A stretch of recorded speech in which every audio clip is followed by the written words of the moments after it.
안녕하세요. 저는 미국에 사는 환갑이 넘은 할아버지입니다. 지금은 잠시 한국에 들어와 있어요. 미국에 자식과 손주들이 다 있습니다. 아내도 미국에 있고요. 30년 만에 한국에 왔어요. 정말 천지가 개벽한다는 게 이런 것을 두고 하는 말인가 싶을 정도로 한국은 많이 변해 있더라고요. 10년이면 강산도 변한다는데 그 강산이 3번이나 변할 시간이니 천지가 개벽할 만하기도 하죠. 30년 동안 왜 한국을 오지 못했는지, 그리고 30년 만에 온 이유는 뭔지 지금부터 그 이야기를 한번 해보겠습니다. 꽤나 긴 이야기가 될 것 같네요. 하지만 지루하지는 않을 겁니다. 제 인생이 꽤 파란만장했거든요. 저는 어린 시절 참 힘들었습니다. 가난한 집에서 남자로 태어나는 건 쉬운 일은 아니었어요. 물론 여자로 태어난다고 더 쉽다는 건 절대 아니지만요. 온 집안의 기대가 너무 힘들었습니다. 나를 위해 희생하는 가족들, 그 기대에 부응해서 공부도 잘해야 하고 취직도 잘해야 했으니까요. 그리고 조금만 힘들다는 소리가 나와도 다들 저에게 이랬습니다. 네가 뭐가 힘들어? 너는 나랑 네 누이가 벌어다주는 돈으로 공부만 하면 되는데 그게 힘들어? 어? 이게 아주 배가 불렀지. 누이를 봐라. 네가 힘든 건지. 이렇게 말이죠. 그리고 누이를 보면 저는 정말 입을 다물 수밖에 없었어요. 누이는 중학교도 채 나오지 못하고 낮밤 가리지 않고 공장에서 일을 하면서 우리 집의 생활비와 저의 학비를 벌었거든요. 제가 어떻게 그런 누이를 보고 힘들다는 말을 할 수 있었겠어요. 그러면 사람도 아니죠. 그래도 힘들기는 했습니다. 어딘가에 투정을 할 수도 없고 힘들다고 이야기를 할 수도 없어서 더 그랬던 것 같아요. 나도 공부가 힘들고 성공해야 한다는 부담이 너무 힘들고 온 가족이 나만 바라보는 것도 힘든데 말이죠. 저는 그때 어렸으니까요. 그렇게 고등학교를 졸업하고 무사히 대학에 갔어요. 대한민국에서 제일 좋다는 학교를 붙은 그날 어깨 한쪽에 짐을 조금 내려놓는 기분이 들었습니다. 가족들의 기대에 부응했다는 생각에 참 다행이다 그랬던 것 같아요. 그리고 그날이 더더욱 기억에 남는 건 바로 누이의 눈물을 봤기 때문이었어요. 나는 네가 해낼 줄 알았어. 내가 간 거 같이 기쁘다. 누이가 나 학교 보내준 거니까 누이가 간 게 맞지. 말이라도 그렇게 해주니 너무 고맙다. 고마워. 누이는 그렇게 이야기하며 제 손과 얼굴을 한참이나 쓰다듬었어요. 그리고 바로 얼마 지나지 않아 누이는 결혼을 했습니다. 그간은 저 때문에 결혼을 미루고 있었던 거라고 나중에 아버지가 저에게 그렇게 말씀해 주셨어요. 지금 생각해보면 누이는 정말로 자신의 인생을 가져본 적이 없었던 것 같네요. 그런데 사람이라는 게 그렇잖아요. 왜 내 인생을 살다 보면 그 전의 일들은 까먹게 되고 그런 법이요. 저도 그랬습니다. 대학을 다니면서 친구들과 어울려 다니고 연애를 하고 그러면서 저희 가족이 부끄러워지는 순간이 왔던 것 같아요. 너는 어디 사는데? 나? 삼성동. 와, 비싼 동네 사네. 그래, 딱 봐도 좀 태가 나 보이더라. 그런 거짓말도 하면서 말이죠. 그래서 그 당시 동기들은 제가 조금 사는 집 자식이었다고 알고 있는 친구들이 있습니다. 치기 어린 마음에 거짓말도 참 많이 했어요. 지금 생각하면 너무나 부끄러운 기억입니다. 하지만 정말 부끄러운 기억은 따로 있어요. 동서가 누구셔? 아는 분이셔? 하루는 누이가 학교 앞으로 저를 찾아온 적이 있어요. 당시에 첫 조카를 낳아서 아기를 업은 태였던 누이는 누가 봐도 허름해 보이는 모습이었습니다. 그런데 저는 당시 학교의 동기들에게 잘 사는 척을 하고 있을 때였잖아요. 저는 누이가 부끄러웠어요. 아니, 모르는 사람인데? 내 이름을 어떻게 아는 거야? 그렇게 이야기하면서 누이를 확 지나쳐갔습니다. 지금도 그때만 떠올리면 낯이 다 화끈거려요. 저 자신이 너무 부끄러워서 말이죠. 누이가 속으로 무슨 생각을 했는지 얼마나 슬프고 서러웠을지만 생각하면 지금도 마음이 아립니다. 그 이후로 누이는 학교에 찾아오지 않았어요. 무슨 일이 있으면 먼저 가도 되냐고 꼭 연락을 했고요. 저도 당시에는 그런 누이를 보면서 미안하다고 생각은 했습니다. 하지만 차마 그 미안하다는 말이 입 밖으로 나오지 않았던 것 같아요. 그 시절에는 뭐가 그렇게 다 힘들고 생각이 많았던 건지 모르겠습니다. 미안한 건 그냥 미안하다고 하면 되는 건데 말이죠. 그렇게 학교를 졸업하고 취직을 하게 되었어요. 그러면서 지금의 아내를 만났습니다. 결혼하자. 연애를 1년쯤 했을 때였나? 아내가 먼저 저에게 청혼했습니다. 저는 물론 거절했어요. 나 아직 너무 일러. 1년 만났으면 오래 만난 건데 뭐가 이러다는 거야? 결혼하려면 돈이 필요하잖아. 나는 아직 집을 살 수도 없고 그리고 나 하나만 바라보고 있는 가족들이 있는데 이렇게 취직하자마자 홀랑 결혼은 못해. 그 부분은 걱정하지 마. 저는 그때까지만 해도 아내의 집이 그렇게 부자인지 몰랐거든요. 아내는 겉으로 보기에는 평범했습니다. 비싼 옷을 입고 다니거나 그런 사람도 아니었고요. 그런데 아내의 집에 처음 인사를 하러 간 날 벌어진 입을 한동안 다물지 못했던 것 같아요. 이렇게 부자라고 왜 말 안 했어? 뭐 그걸 굳이 말해? 물어보지도 않았는데? 우리 집 부자다 하는 것도 웃기잖아. 자랑 같고. 그리고 나는 우리 집 부자인 줄 몰랐던 오빠가 좋은데? 뭐 지금 생각해보면 일종의 테스트였던 것 같기도 하네요. 하도 집안에 돈만 보고 아내에게 접근해온 남자가 많았기 때문에 아내로서도 그럴 수밖에 없었다고 생각이 들기는 합니다. 나는 자네가 마음에 드네. 그게 굉장히 의외였어요. 사실 인사를 하러 들어갈 때 이건 무조건 반대다 하는 생각만 했거든요. 이런 부잣집에서 저 같은 집안을 가진 남자에게 딸을 줄 리 있겠냐고요. 하지만 그 예상은 보기 좋게 빗나갔습니다. 인물이 너무 좋네. 우리 영은이가 왜 그렇게 알아누웠는지 알겠어. 장인어른도 장모님도 저를 굉장히 반겨주셨어요. 나중에 여쭤본 적이 있는데 본인들은 그냥 제 첫인상이 너무 좋았고 그리고 남자가 너무 고생 없이 크는 것도 좋지 않다고 생각하셨다고 하더라고요. 어쨌든 저에게는 참 좋은 분들이셨습니다. 지금은 다 돌아가셨지만요. 결혼은 아주 속전속결로 진행되었습니다. 결혼을 준비하는 과정에서도 저는 누이와 부모님 속을 썩이는 일을 참 많이 했던 것 같아요. 지금 생각하니 저 같은 불효자도 없는 것 같다는 생각이 드네요. 그래도 아무것도 안 할 수 없으니까. 그래, 하나 있는 아들 보내는 건데. 그냥 그 집에서 하지 말라고 하면 하지 마세요. 안 하는 이만 못한 것만 해서 보내느니 안 하는 게 낫다고 제가 몇 번이나 말해요. 하고 싶다고 해서 기어코 제 면을 깎으셔야겠어요? 그냥 하지 말라고 하면 감사합니다 하시고 그 집에서 주는 것만 받으시면 된다고요. 뭐 이렇게 고집들을 부려. 여러분이 들으시기에도 제가 정말 못난 자식이고 못난 동생이죠. 세월이 많이 지났지만 여전히 참 후회가 됩니다. 그때 그러지 말걸 하고 말이죠. 아, 세월이 지났으니 더더욱 후회되는 거겠네요. 이제는 더 이상 죄송하다고 사죄드릴 부모님도 안 계시니 말입니다. 있을 때 잘하라는 말이 정말 진리인 것 같아요.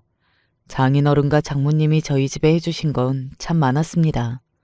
우선 부모님이 사시는 집을 새로 해주셨고 당시에 누이는 장사를 했는데 그 가게가 남의 건물에 새들어 살던 곳이었거든요. 그런데 그 가게를 그냥 사주셨어요. 누이 명의로 말이죠. 감사하긴 한데 이런 걸 받아도 되는 건지. 저희 부모님은 감사한 마음을 이렇게 표현하시는 거예요. 그러니까 받아주세요. 나한테까지 안 그래도 되는데. 이 사람이 우리 누이가 나 다 키웠다는 말 많이 했는데요. 그러니까 받으실 자격 충분하세요. 받아주세요. 그날 아내가 돌아가고 나서 누이가 제 손을 잡고 울었던 것 같아요. 고맙다, 고마워 하면서 말이죠. 저는 표현이 서툴러서 그런 누이를 앞에 두고도 다른 말도 못했습니다. 그저 민망해서 머리를 긁적이는 것 말고는 말이죠. 지금에 와서 돌이켜 생각해보면 저는 그때 제 할 노릇을 다 했다고 생각했던 것 같아요. 내 빚은 다 갚았다. 나는 더 이상 이 집안에 매여 있지 않아도 된다. 뭐 이렇게 말입니다. 사실 가족은 그렇게 뭔가를 주고 갚고 하는 거 나서 땡하는 사이가 아닌 건데 말이죠. 그래서 결혼하고 얼마 되지 않아 미국으로 떠날 때도 정말 후련한 마음밖에 없었습니다. 그렇게 멀리 가면 언제 보니, 응? 제가 어디 죽으러 가요? 자주 올게요. 걱정하지 마세요. 그래, 엄마. 엄마가 이러면 얘 발이 무거워, 응? 저와 아내가 미국으로 유학을 가게 되었거든요. 당시에는 그냥 잠시 공부하러 간다고 생각하고 떠난 거였습니다. 실제로 그때는 그렇게 생각하기도 했고요. 그런데 거기서 일자리를 잡게 되고 여러 사정으로 장인어른과 장모님도 이민을 오게 되시면서 아예 눌러 앉게 된 거였지만요. 하여튼간 그때는 제 미국 생활이 그렇게 길어질 줄은 몰랐어요. 돌이켜보면 참 불효자입니다. 그러고 미국에 가서 30년을 한국에 온 적이 없었으니까요. 뭐 잠깐 들렀다 간 적은 있어도 부모님이나 누이를 보러 한국에 온 적은 단 한 번도 없었어요. 지금 생각하면 불효자도 이런 불효자가 없다 싶네요. 부모님이 돌아가셨을 때도 멀다는 이유로 오지 않았습니다.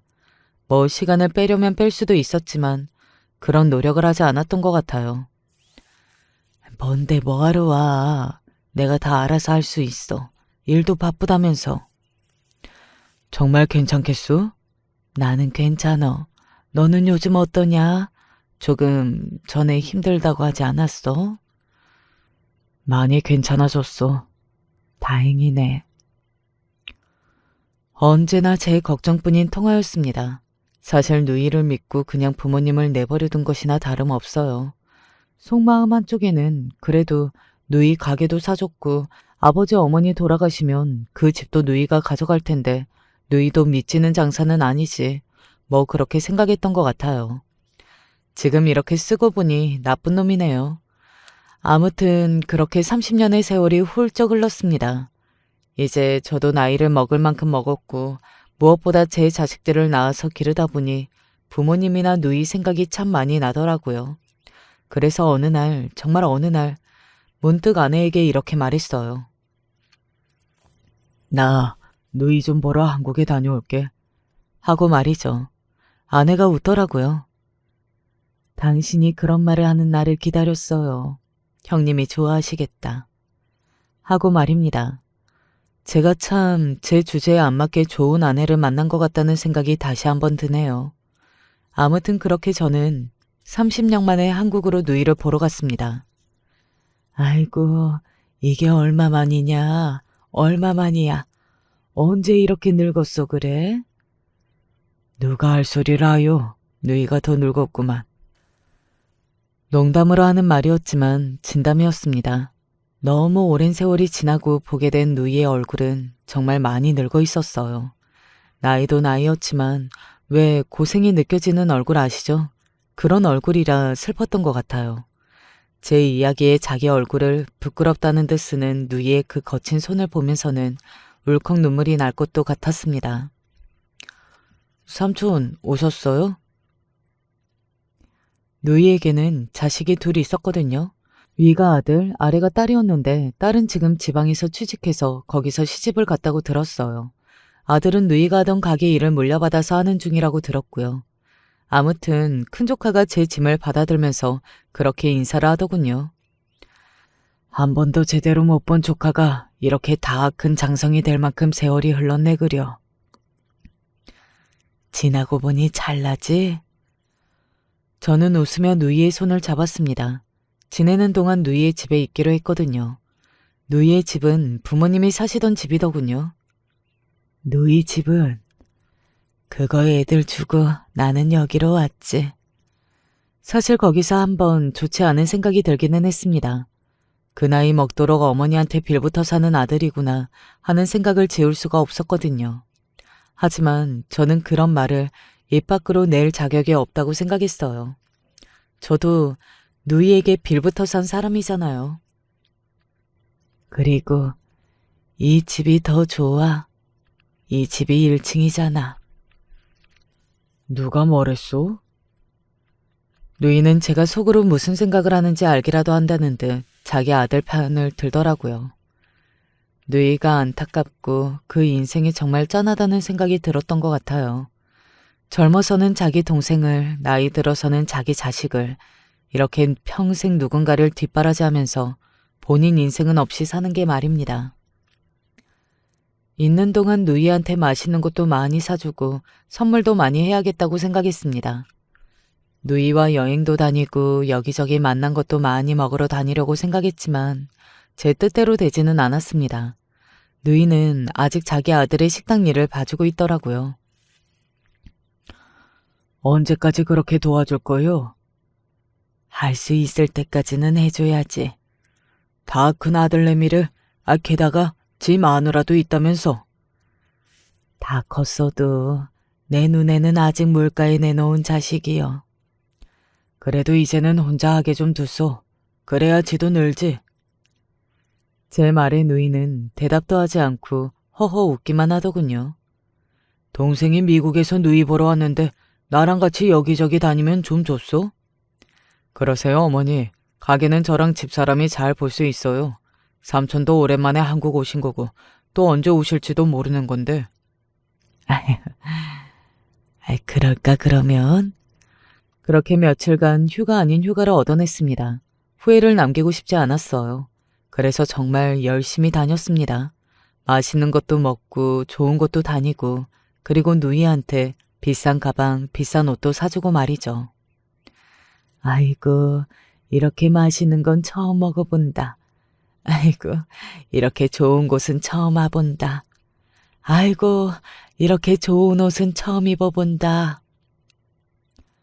하는 것마다 처음이라 말하면서 세상에 이렇게 좋은 것이 있었다니 하는 얼굴로 신기해하고 좋아하는 누이를 보면서 마음이 참 많이 아팠던 것 같아요. 그 나이 그 세월 이렇게 맛있고 이렇게 좋은 것들을 한번 누려보지 못하고 평생 고생만 한 누이의 인생이 너무나 안쓰럽고 슬펐습니다. 이제는 하고 싶은 거 하고 사소, 어? 나는 지금도 하고 싶은 거 하고 산다. 그러니까 걱정하지 않아도 돼.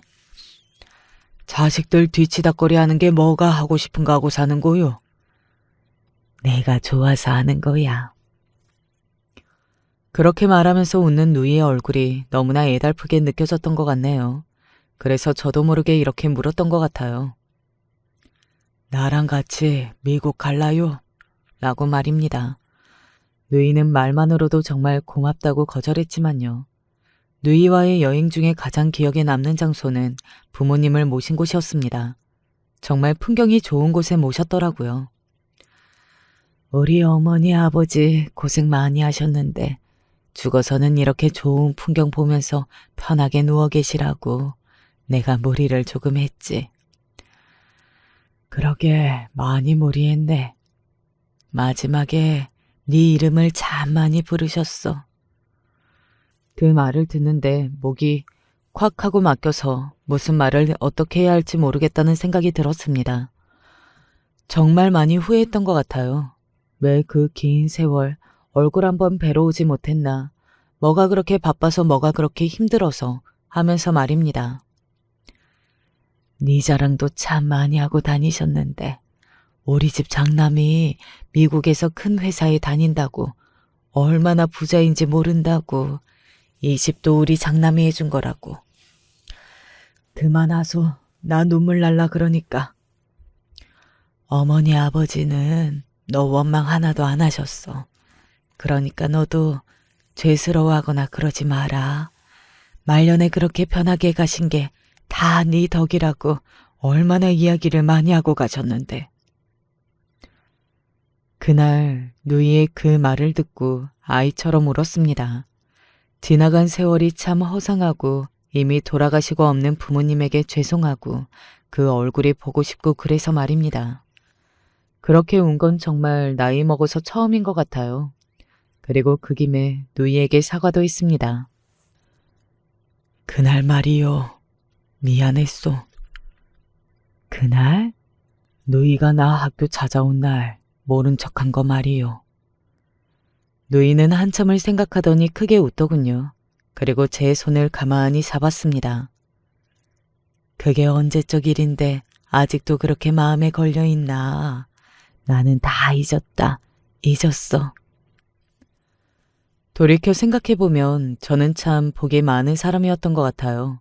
어려서나 젊어서는 집이 가난한 것만 생각하고 내가 참 복이 없는 사람이라고 생각하면서 다른 이들을 부러워하기만 했었는데 지금 생각해보면 다른 게 복이 아닌 것 같습니다.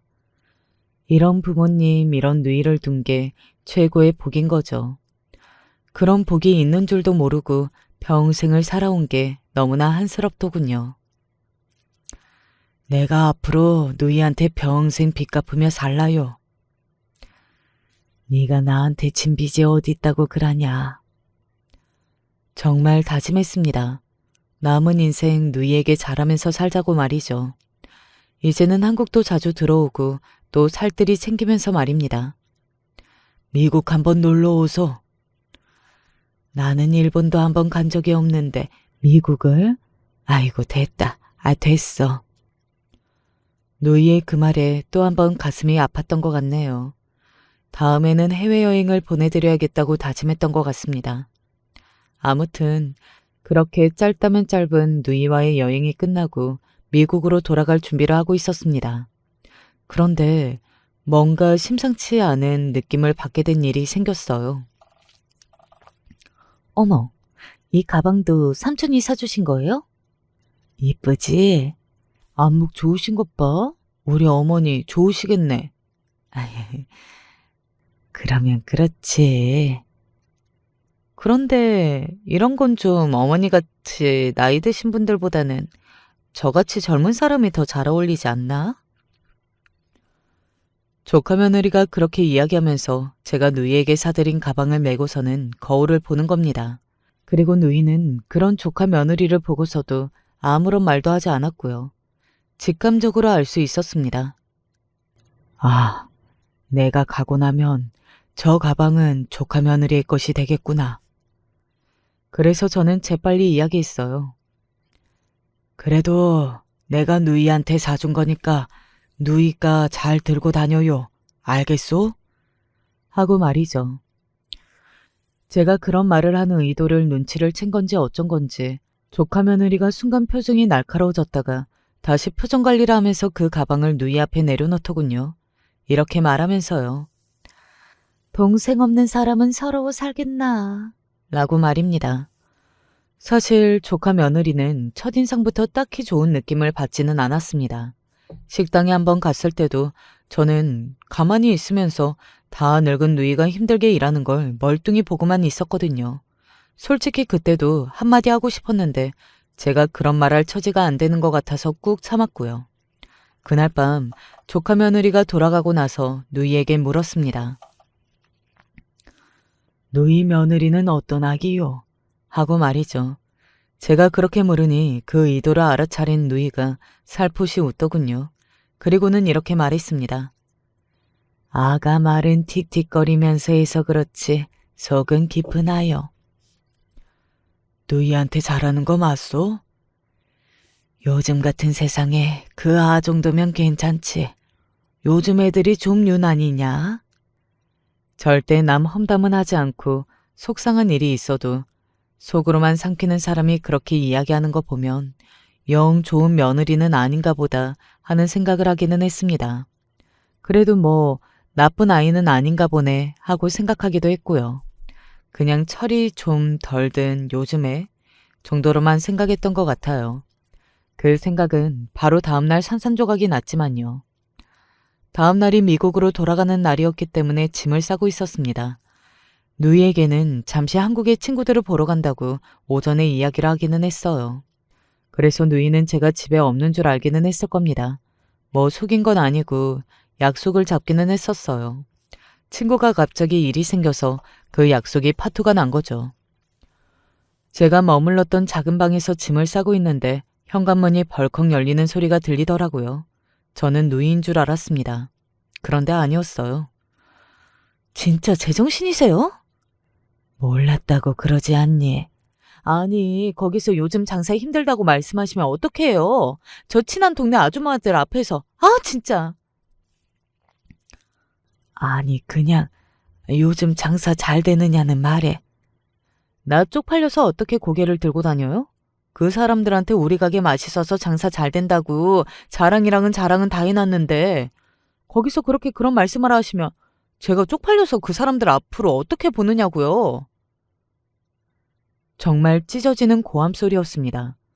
자기 부모한테도 절대 그렇게 소리 안 지를 것 같은 그런 고함이요. 저는 며느리가 시어머니에게 그런 고함을 지를 수 있다는 것, 그 자체에 너무 놀라서 한동안 멍하니 방에 굳어 있었던 것 같아요. 하여간 도움이 되는 구석이 하나도 없어. 어디 가서 시어머니라고 말하고 다니기도 쪽팔리고. 순간 욱하고 뭔가가 치밀어 오르더군요. 가만히 듣고 있을 수만은 없겠구나 하는 생각이 들 때였습니다. 미안하다. 누이가 자기 며느리에게 사과하는 겁니다. 거기서 대체 누이가 잘못한 게 뭐냐고요. 저는 누이의 그 사과로 많은 것을 알 수 있었어요. 그간 누이가 며느리에게 어떤 대접을 받고 살았는지 말입니다. 눈물이 날 것 같았습니다. 우리 누이는 평생을 이렇게 누군가에게 무시를 받고 힘들게 살아야 하나 싶은 생각이 들었거든요. 미안하다면 제발 좀 가요. 어딜 가라는 거야? 하고 생각하던 차였습니다. 요양원에 가던지 늙으면 그냥 죽던지. 아니 왜 이렇게 악착같이 살아서 내 기분을 더럽게 하는 건데? 아 왜? 어머니 때문에 내가 매번 이렇게 짜증이 나야 해요? 사람이 해도 되는 말이 있고 아닌 말이 있는 법이잖아요. 저는 더는 참을 수는 없었습니다. 벌떡 일어나서 문을 벌컥 열고 밖으로 나갔어요. 이렇게 소리를 지르면서요. 지금 이게 무슨 대먹지 못한 소리야? 제가 방에 있는 줄은 두 사람은 다 정말 생각도 하지 못했던 건지 엄청나게 놀라기는 하더군요. 특히 그 조카 며느리는 너무 놀라서 딸꾹질을 하기 시작했습니다. 친구 만나러 나간다고. 그 약속 봐도 나서 방에서 짐 싸고 있었어. 그런데 이게 다 무슨 개소리요? 왜 누이가 이런 소리를 듣고 있는 거요? 왜? 누이는 무척이나 곤란한 얼굴을 했어요. 이러지도 못하고 저러지도 못하는 얼굴로 쩔쩔 매고 있는 것이 너무나 안쓰러웠습니다. 그런 누이를 보다가 저는 조카 며느리를 살벌한 눈으로 바라보며 무섭게 물었습니다. 네가 한번 말해봐라. 네 시어머니가 너한테 뭘 그렇게 잘못해서 그런 말을 하고 있어? 시어머니한테 그렇게 욕하고 소리 지르고 한 이유가 뭐야, 대체? 제가 호통치자 한동안은 딸꾹질을 하던 조카 며느리가 이렇게 말하더군요. 저희 집 일이에요. 간섭하지 마세요. 내 누이 일이다. 평생을 한번 연락 없다가 나타나서 웬 간섭이에요? 그랬던 말던 내 누이 일이다. 그냥은 못 넘어간다. 네 남편도 네가 지 엄마한테 이러는 거 알고 있냐? 어? 제 그 말에 조카 며느리는 굉장히 당황하기는 하더군요. 하지만 이내 고개를 쳐들고서는 당당하게 이야기했습니다. 뭐, 그걸로 협박이라도 하시게요? 별꼴이야 정말. 뭐든 그 사람은 제 편이에요. 그러니까 그런 협박 하지 마세요.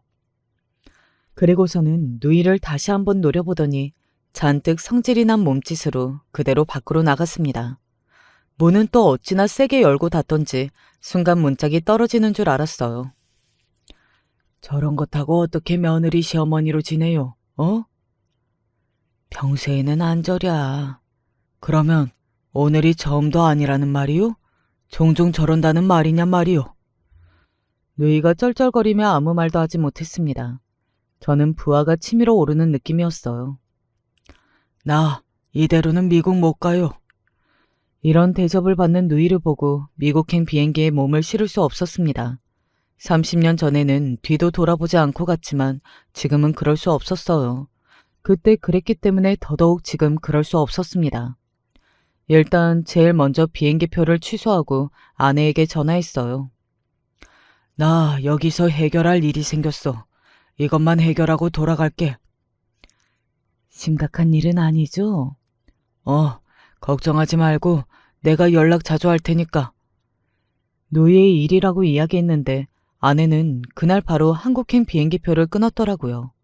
누이의 건강에 무슨 문제가 생겼거나 큰 사고가 난 줄 알았다고 나중에 이야기를 들었습니다. 아무튼 저는 그렇게 누이를 한국에 두고 갈 수 없었어요.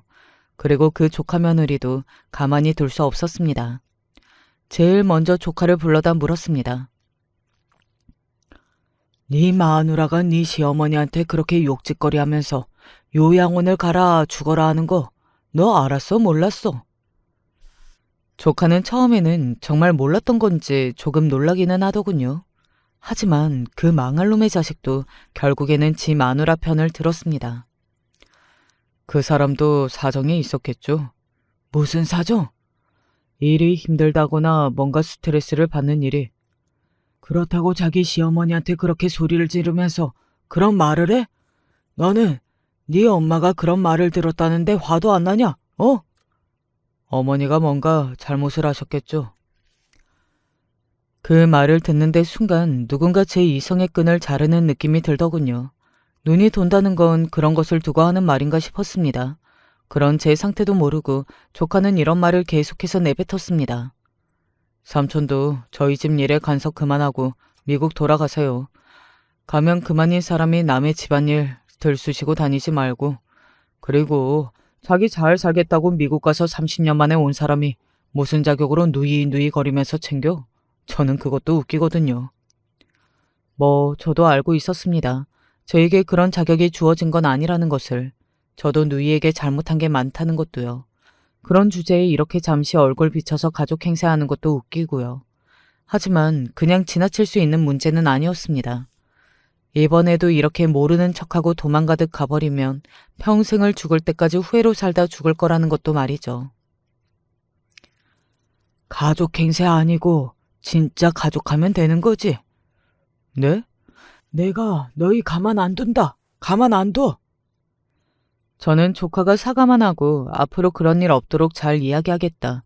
이렇게만 이야기했어도 그렇게까지 하지는 않았을 겁니다.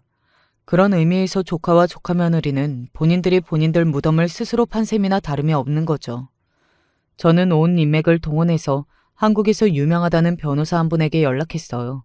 그리고 예전에 저희 장모님과 장인어른이 준 것을 다시 받을 수 있는지를 물어봤습니다. 가능하다고 하더군요. 그래서 곧장 소송을 준비했어요. 그리고 누이에게는 이렇게 말했습니다. 저것들 인간답게 살게 만들려면 지금 잡아야 하요. 안 그러면 늦소. 지들만 망하면 모를까.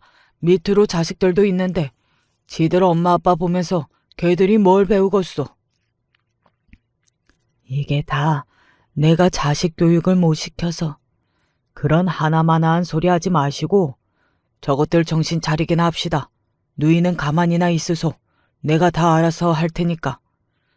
그렇게 누이의 허락을 받고 본격적으로 조카와 조카 며느리로 혼내주기 시작했습니다. 우선 소송을 걸고 그 식당을 찾아갔어요. 제 손으로 직접 그들에게 소장을 전해주러 말이죠. 이게 뭔데요? 열어보고 이야기해. 조카는 영문을 모르겠다는 얼굴로 저에게서 받은 봉투 속에 든 것을 확인했습니다. 그리고는 얼굴이 허옇게 질려가기 시작했어요. 그 모습을 본 조카 며느리가 자기 남편에게 다가왔습니다. 왜? 뭔데 그래? 그러면서 자기 남편 손에 들린 종이를 빼앗아 들고 확인하더군요. 이게 뭐예요? 너는 한글도 못 읽냐? 뭐긴 뭐야? 이 식당 도로 가져간다는 말이다. 삼촌이 왜요? 무슨 자격으로? 니들 몰랐어? 제가 그렇게 묻자 그 두 사람은 정말 영문을 모르겠다는 얼굴로 저를 바라보더군요. 정말 몰랐던 모양이라고 생각했습니다. 이 가게 우리 장인어른이 해주신 거야. 네? 그게 무슨 소리세요? 무슨 소리기는? 한국말 못 알아먹어? 누이 가게랑 우리 아버지 어머니 아파트 이렇게 두 개를 나 장가갈 때 장인어른이 해주신 거라고. 조카와 조카 며느리는 정말로 충격을 받은 듯 그 자리에 굳어서 안색만 하얗게 질려가더군요. 너희 같은 것들한테 못 준다. 그니까 도로 가져가야지. 알아보니 다시 돌려받을 수 있다고 하더구나. 그래서 소송 걸었어. 다시 돌려받으려고. 삼촌. 우리 누이 그렇게 대하는 자식들한테 내가 이걸 그대로 둘 수 없지 않겠니? 돌려받아야지. 그리고 그 재산 싹 다 정리해서 누이 데리고 미국 갈 거다. 미국을요? 그래, 미국. 니들은 이제 니들 알아서 밥벌이하고 살아. 그렇게 이야기하고 나왔습니다. 뒤에서 애타게 저를 부르는 소리가 들려왔지만 듣지 않은 척하면서 말이죠. 그리고 집으로 왔더니 예상 외의 인물이 와 있었습니다. 그것도 두 사람이나요. 여보? 당신이 무슨 일인지 말 안 해주니까 걱정돼서 왔잖아. 삼촌, 안녕하세요. 바로 아내와 누이의 딸이었어요. 얼굴이 지 엄마를 쏙 뺐더라고요. 엄마한테 이야기 다 들었어요. 제가 엄마 모시고 가려고요. 아니, 안 그래도 된다. 네가 무슨 고생이야. 엄마 모시는 게 무슨 고생이야? 나는 엄마 딸인데. 장서방도 싫어할 거 아니냐. 엄마, 장서방 몰라? 그 사람이 그런 거 싫어할 사람이야? 그리고 내가 엄마 그런 꼴 당하고 있다는 이야기를 듣고 어떻게 그냥 가? 그게 나한테 더 못할 짓이야. 나는 엄마 안 내려가면 나도 안 내려갈 작정으로 올라온 거니까 나랑 같이 가. 그 와중에 정말 다행이라는 생각을 했던 것 같아요. 그래도 누나가 딸내미는 잘 키운 것 같더라고요. 그리고 사위도 잘 얻은 것 같았고요. 장서방도 엄마 꼭 모시고 오라고 했어. 그니까 나랑 가. 한숨 놓이는 기분이었습니다. 어차피 언젠가는 저도 미국으로 들어가야 할 터였어요. 그런데 이곳에 누이를 두고 가는 것이 마음이 정말 너무 불편했거든요. 그런데 둘째 조카를 보고 있으니 그 마음이 싹 사라지는 기분이 들었습니다. 그러면 일단 이사부터 해라. 네? 조카가 영문을 모르겠다는 얼굴로 저를 바라봤습니다. 저는 그런 조카에게 말했어요.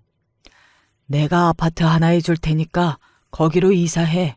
식구가 하나 더 느는 건데 방이 하나 더 있어야지 않겠니? 그게 무슨 소리야. 괜찮다. 무슨 아파트를. 누이는 그렇게 이야기하면서 제 아내의 눈치를 보더라고요. 왜 그런 건 원래 아내와 상의해야 하는 거잖아요. 혹시나 나중에 제가 아내에게 한 소리 들을까봐, 그리고 우리 두 사람 사이에 다툼이 있을까봐 미리 염려해서 그러는 것 같았습니다.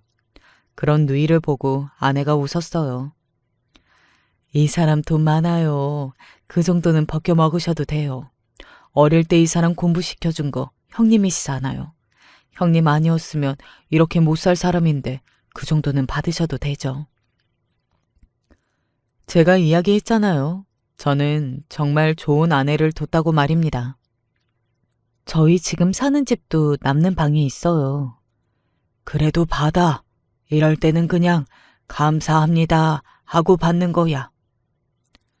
제 그 말에도 조카는 한사코 거절했지만 저와 아내의 끈질긴 설득으로 결국 그렇게 하기로 했습니다. 아파트는 아내가 조카와 누이를 모시고 내려가서 보고 계약하기로 하고 그렇게 세 사람이 내려갔어요. 그리고 저는 누이가 살던 저희 부모님의 집을 그날 내놨습니다. 그리고 집으로 조카가 찾아왔어요. 어머니는요? 네 동생이 모시고 갔다. 그런 제 말에 조카가 살짝 인상을 찌푸리더군요. 나중에 안 사실인데 조카가 지 동생한테 어머니를 모시고 있다는 것을 핑계로 한 달에 50만 원씩 생활비를 받고 있었더라고요. 진짜 천하의 못된 자식 아닌가요? 지금 생각해도 너무나 괘씸하네요. 걔가 지가 어머니 모시고 산대요? 그래, 그러더라. 먼저 나서서 모시고 간다더라. 너랑은 다르게 이해가 됐더라. 보나마나 콩고물 바라고 그러는 거예요, 걔. 너처럼 지 엄마가 그런 소리를 듣고 있는데도 마누라 편을 드는 놈은 아닌 것 같던데. 엄마 안 내려가면 자기도 안 갈 거라고 하고 모시고 간 거나 누이 말 들어보면. 그리고 저는 조카가 배 아파 뒤집어질 만한 말을 했습니다. 일부러 그러라고 한 말이었어요. 내가 아파트 사준다고 했다. 네? 뭘 사줘요? 아파트? 아니, 왜? 그동안은 우리가 모셨는데. 비웃음이 나오더군요. 그게 모신 거냐? 그리고 내 돈으로 내가 사준다는데 누굴 사주던 그건 내 마음 아니냐. 이 집도 내놨으니까 너는 이제 이 집도 오지 마라. 조카는 아파트에 넋이 나간 건지 그 집도 내놨다는 거에 넋이 나간 건지 어딘가 정신이 나가 보였습니다. 삼촌, 제가 정말 잘못했습니다. 죽을 죄를 지었어요. 한 번만 더 저에게 기회를 주시면 제가 정말로 어머니한테 잘할게요. 네? 인제 와서? 왜? 그 아파트가 네 거였을 걸 생각하면 아깝냐? 어? 아니, 그게 아니고. 아무 소용이 없으니까 그만 나가. 나는 네 얼굴 보고 있는 것만으로도 열불이 난다. 그날은 그렇게 돌려보냈습니다. 그날 참 많은 생각이 들었던 것 같아요. 자식 새끼 키워봤자 소용없다. 이런 허무한 감정도 들었다가 그래도 둘째 조카를 생각하면 인생 헛산 건 아니다. 뭐 그런 생각도 들었다가 말입니다. 그러고 보면 이 나이가 들어도 울고 웃는 이유는 다 자식 때문인 것 같다는 생각이 드네요. 부모라는 것이 어쩔 수 없는 것 같습니다. 저희 부모님도 저를 보면서 그러셨겠죠. 갑자기 부모님이 너무 그립네요. 그리고 바로 다음 날 조카와 조카 며느리 두 사람이 저를 찾아왔습니다. 다짜고짜 무릎을 꿇더라고요. 조카 며느리도 정말 태도가 완전히 달라져 있었어요. 돈이라는 게 사람을 그렇게 만드는 것 같아요. 이야기하고 보니 더 씁쓸하네요. 저 반성 많이 하고 있어요. 어머니한테 그런 말을 해서는 안 되는 거였는데. 왜 나한테 사과하니? 어머님이 지금 안 계시니까. 지금 니들이 돈 때문에 이런다는 거 내가 모르는 것도 아니고 그니까 그만해라. 더 이상 니들한테 화낼 기운도 없다. 아니라고 정말 반성 많이 했다고 울고불고 매달렸지만 저는 봐줄 생각이 없었습니다. 그렇게 고마운 줄 모르고 살아온 자식들이 하루아침에 변한다는 건 불가능에 가깝다고 여겼으니까요. 힘들게 살다 보면 철이 들고 할 거라고 생각했어요. 하지만 누이의 생각은 달라 보였습니다. 그래도 먹고 살 구멍은 줘야 하지 않겠냐. 식당은 하게 뒀으면 싶다. 누이 그렇게 당하고도 아들만 있으면 모르겠는데 손주들 생각하면 내가 밤에 잠이 안 와 그래. 어쩔 수 없는 부분이었습니다. 누이가 잠도 오지 않고 걱정만 한다는데 말이죠. 저도 오빠랑 언니 너무 괘씸한데 그래도 애들 생각하면 그게 아니기도 하고요. 언니 성격에 제가 아파트도 받고 그랬다고 하면 그것만으로도 배 아파 죽을 사람이에요. 그니까 삼촌도 노여움 푸세요. 두 사람이 그렇게 이야기하는데 제가 당해낼 재간이 없었습니다. 하지만 조카에게 엄포를 놓기는 해야겠더라고요. 식당에 건 소송은 취하하마. 감사합니다. 감사합니다, 삼촌. 이 은혜 잊지 않을게요. 정신 차리고 똑바로 살거라. 니들도 자식이 있지 않니? 니들 자식이 나중에 니들한테 그렇게 하면 좋겠니? 어? 그 말에 조카가 어딘가 쿵 하는 얼굴이 되기는 하더라고요. 왜 다들 그런 걸 생각 못하나 모르겠어요. 자기들이 하는 것을 그대로 보고 자식들도 배울 거라는 생각 말입니다. 나중에 그런 대접 받지 말라는 보장 있냐고요. 그 와중에도 조카 며느리는 대단하다고 생각했던 부분이 있기는 했습니다. 가게만요? 둘째 조카가 말했듯 아파트를 해준 걸로 배가 아파 넘어가는 중인 것 같더라고요. 저는 영문을 모르겠다는 얼굴로 조카 며느리를 보면서 물었습니다. 그러면 뭘 더 해줘야 하는데? 너 나한테 뭐 맡겨놨니? 아닙니다, 아니에요. 삼촌, 감사합니다. 아니, 그게 아니라 같은 형제간인데 불공평하니까. 저는 그때는 화도 안 났어요. 그냥 헛웃음이 나오더라고요. 그리고 알았습니다. 쟤는 달라질 아이도 바뀔 아이도 아니라는 것을 말이죠. 니들이 다르게 행동했는데 불공평한 건 당연한 거 아니겠니? 이래서 인생은 착하게 잘 살아야 하는 거야. 다 되돌아오니까. 명심하고 앞으로는 잘 살도록 해라. 알겠니? 조카 며느리는 계속 마음에 안 드는 듯 꿍얼거렸지만 저는 더 이상 그들에게 단 한 푼도 줄 생각이 없었습니다. 끝까지 마음에 안 드는 얼굴을 하고 있는 조카 며느리를 조카가 끌고 나갔습니다. 저런 아이를 데리고 사는 조카도 안 됐다는 생각이 잠깐 들었던 것 같아요. 물론 제 엄마한테 어떻게 했는지 금방 떠올라서 그 생각을 떨쳐버렸지만 말입니다. 그리고 아내가 구해줬다는 둘째 조카 집에 가봤습니다. 누이가 살 곳이니 한번 둘러보기는 해야 해서 말이죠. 더 큰 집 봐도 된다고 삼촌 돈 많다고 계속 그랬는데도 이 정도면 됐대. 그러니까 내 탓하지 마. 나는 최선을 다했어. 내가 무슨 당신 탓을 해. 고마워. 누이는 그런 저와 아내를 보고 정말 마음이 좋았다고 하더라고요. 잘 살고 있다는 것을 눈으로 확인할 수 있어서 말이죠. 감사합니다. 그리고 장모님 걱정은 하지 마세요. 저희가 잘 모실게요. 그래, 자네만 믿겠네. 어차피 이 사람은 우리 집에서 발언권 없어. 내가 하자면 하는 거야. 그런 이야기를 하며 웃는 조카와 조카 사이를 보면서 이 집이라면 괜찮겠구나 하고 마음을 놓았던 것 같아요. 그리고 누이도 잠시 내려가 있었지만 그 전보다 얼굴이 훨씬 더 좋아 보이기도 했고 말입니다. 저는 둘째 조카를 조용히 불렀습니다. 왜 그러세요? 이거 받아라. 이게 뭔데요? 너희 엄마 살던 집 판 돈이다. 네? 그 집도 삼촌 장인어른이 해주신 거라면서요. 아니에요. 이 집만으로도 충분히 차고 넘쳐요. 저희 엄마 모시는 건 당연한 건데 제가 자꾸 받는 것도 너무 자식된 도리 아닌 것 같고. 다시 돌려받으려고 해준 집도 아니고 이건 나중에 누이 위해서 쓰라고 주는 거야. 살다 보면 돈 때문에 피곤한 일이 왕왕 있을 게다. 그리고 이제 누이 나이도 있는데 여기저기 아픈 일도 있을 것이고. 아무리 좋은 사람이라고 해도 힘든 점이 한두 가지 겹치다 보면 마음이 팍팍해지기 마련이야. 나는 그 중에서 하나를 덜어주는 거다. 나중에 마음이 팍팍해지지 말라고. 네 마음이 팍팍해지면 우리 누이도 힘든 거니까. 조카는 아무 말 없이 저를 바라보더군요. 너 위에 너한테 주는 거 아니고 우리 누이한테 주는 거니까 네가 잘 가지고 있다가 어머니 모시고 좋은 곳도 다니고 나중에 아프시면 병원도 바로바로 모셔가고 그래. 그러라고 주는 거야. 동생으로 동생 노릇하는 거니까 나한테 그 정도는 하게 해줘.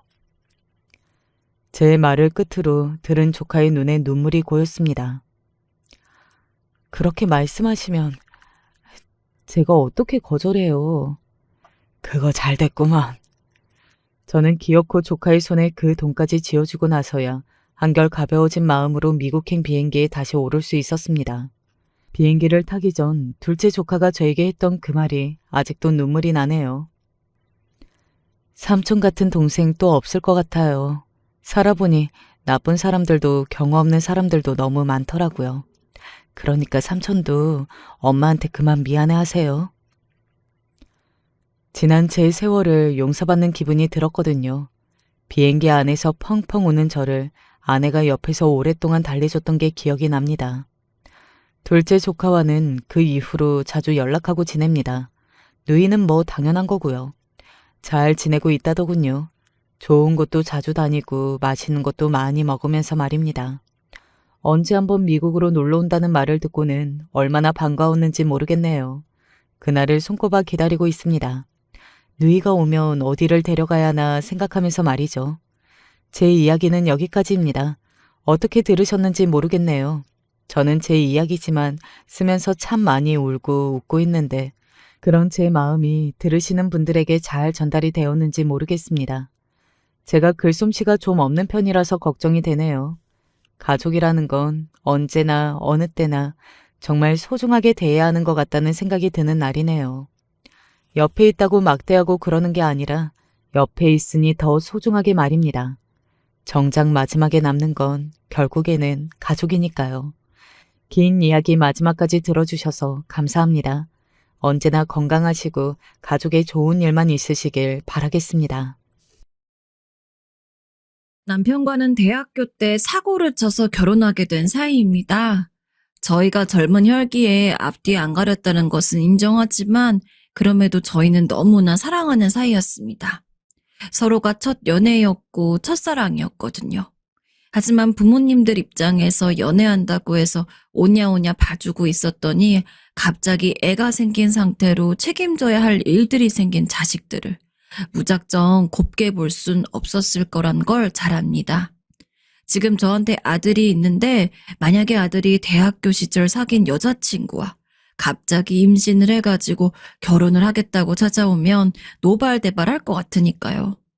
하지만 막상 제가 어렸을 때는 그런 건 생각조차 하지 못했습니다. 예상치 못하게 생긴 아이였기에 당황스럽기도 했지만 한편으로는 결혼까지 생각하고 있었던 남자친구와의 아이인 만큼 더 깊은 사이가 될 수 있는 좋은 기회라고 생각했습니다. 너희가 지금 몇 살인데 결혼을 한다고 해? 아무리 애가 생겼다고 해도 그렇지. 내가 이런 말까진 하고 싶지 않지만 애는 지우는 게 낫겠다. 지금 너네 나이는 아니야. 애 지우고도 몇 년 이상 오래 사귀면서 취직도 하고 자리 잡으면 그때 결혼해라. 엄마, 제발요. 잘 살 수 있어요. 허락해 주세요. 허나 시댁도 저희 부모님도 절대로 결혼을 허락해 주지 않았습니다. 아이를 지우라는 말뿐이었죠. 그러나 저희는 아이를 지울 수 없었습니다. 이 아이를 꼭 키워야 한다는 어떠한 사명감이 있었어요. 결혼을 안 시켜주면 저도 남편도 집을 나가겠다고 선언했어요. 저랑 이 사람 정말 진심이에요. 허락 안 해주시면 그리 하겠습니다. 온 집안이 뒤집어졌지만 저희는 저희 의견을 굽히지 않았습니다. 결국 자식 이기는 부모 없다고 시댁도 저희 집도 저희 둘의 결혼을 허락해 주었어요. 물론 진정한 축복이 아닌 어쩔 수 없는 허락이긴 했지만 저희는 그것만으로도 너무 좋았습니다.